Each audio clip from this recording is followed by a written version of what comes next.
Hello great മീഡിയാസിലേക്ക് സ്വാഗതം. ടർബോയ്ക്ക് വമ്പൻ release എന്നുള്ള വാർത്തകളാണ് ഇന്നലെ മുതൽ കേൾക്കാൻ നിൽക്കുന്നത്. വേറെ ഒന്നുമല്ല, നേരത്തെ ജൂൺ 13 റിലീസ് ചെയ്യുമെന്ന സിനിമ ഇപ്പോൾ മുന്നോട്ട് മാറ്റിയിരിക്കുന്നു എന്നുള്ളത്. ഇത് സിനിമ പ്രീപോൺ ചെയ്തിരിക്കുന്നു. അങ്ങനെ വരികയാണെങ്കിൽ ശരിക്കും പറഞ്ഞാൽ നല്ല ഒരു തീരുമാനമായിട്ട് തന്നെയാണ് ഇപ്പോൾ തോന്നുന്നത്. വേറെ ഒന്നുമല്ല, 20 ദിവസത്തോളമുള്ള ഫ്രീ റൺ സിനിമയ്ക്ക് ഉണ്ടാകും എന്നുള്ളതാണ് ആദ്യ കാര്യം. ഒരു പക്ഷേ അന്നത്തെ തീരുമാനം അടുപ്പിച്ച് 10 ദിവസത്തോളം ഗൾഫ് രാജ്യങ്ങളിൽ നല്ല കളക്ഷൻ, അതായത് 10 ദിവസത്തിനടുത്തുള്ള ഹോളിഡേ ആണ് ഈ നമുക്ക് പെരുന്നാൾ പ്രമാണിച്ച്.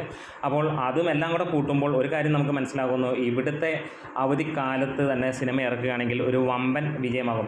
ആവറേജ് പടങ്ങളായ നമുക്ക് പല സിനിമകളും ഇന്ന് 50-70 കോടി നേടുന്നു. അതായത് നമുക്ക് പ്രണവ് മോഹൻലാൽ നായകനായി എത്തിയ സിനിമ നമുക്കറിയാം, ഒരു ആവറേജ് മൂവിയാണ്. ആ ഒരു സിനിമ എത്രത്തോളം കളക്ഷൻ നേടണമെങ്കിൽ ഈ ഒരു അവധിക്കാലത്ത് ആയതുകൊണ്ട് മാത്രമാണ് എന്നുള്ളതറിയാം. പവി കെയർടേക്കർ ഒരു എബോ ആവറേജ് ആയ സിനിമ അത്യാവശ്യം കളക്ഷൻ നേടുന്നു.